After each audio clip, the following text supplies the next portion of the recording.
ஒரு அழகான சிறிய ஊரில் சரவணன் என்ற இளைஞன் வாழ்ந்து வந்தான். எளிமையான வாழ்க்கை இருந்தாலும் அவன் மனதில் பெரிய கனவுகள் இருந்தன. சரவணன் மிகவும் எளிமையான குடும்பத்தைச் சேர்ந்தவன். பண வசதி குறைந்திருந்தாலும் அன்பும் நம்பிக்கையும் நிறைந்த வீடு அது. சிறு வயசிலிருந்தே சரவணனுக்கு படிப்பில் அதிகம் இருந்தது. அவன் புத்தகங்களை பட்டு ஆனின் சுவாரஸ்யம் அடைகின்றன. உலக வரைபடத்தை பார்த்தால் இன்னும் தெளிவாக புரிகிறது. ஆனால் சில ஆசிரியர்கள் அவனை சரியாக புரிந்து கொள்ளவில்லை. இவன் தேர்வில் நன்றாக எழுத முடியாது என்று அவர்கள் சந்தேகத்துடன் பேசிக் கொண்டனர். அந்த வார்த்தைகள் சரவணனின் மனதை ஒரு நொடிக்கு உடைத்தன. ஆனால் உடனே அவன் தன்னை கட்டுப்படுத்திக் கொண்டான். நான் என்னால் முடியும் என்பதை நிரூபிப்பேன் என்று உறுதி கொண்டான். அந்த நாளிலிருந்து சரவணனின் வாழ்க்கை மாறியது. பகலில் பள்ளி, இரவில் படிப்பு, அது அவன் வாழ்க்கையின் வழக்கமாக மாறியது. தூக்கத்தையும் சோர்வையும் கனவுகளை அடையணும். இன்னும் கொஞ்சம். நீ நிச்சயமாக வெற்றி பெறுவாய்.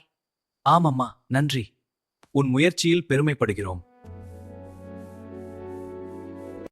நாளை தேர்வு நன்றாக படித்தாயா? பயப்படாதே, நீ நல்லா தயாராக இருக்கிறேன். சரவணன் அமைதியாகவும் தன்னம்பிக்கையுடனும் தேர்வறைக்குள் நுழைந்தான். அவன் படித்ததெல்லாம் மனதில் தெளிவாக இருந்தது.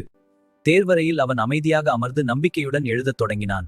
அவன் முயற்சி செய்த அனைத்தும் அந்த நொடியில் பலன் அளித்தது.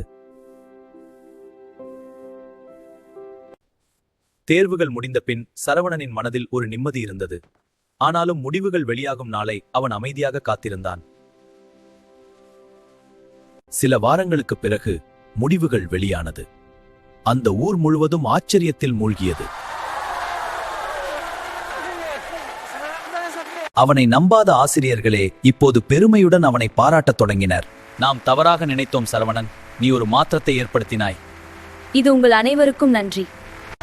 அப்பா, இதோ என் முடிவு. அருமை மகனே, நாங்கள் பெருமைப்படுகிறோம். என் கண்ணே, நீ எங்களை மகிழ்ச்சியில் ஆழ்த்தினாய்.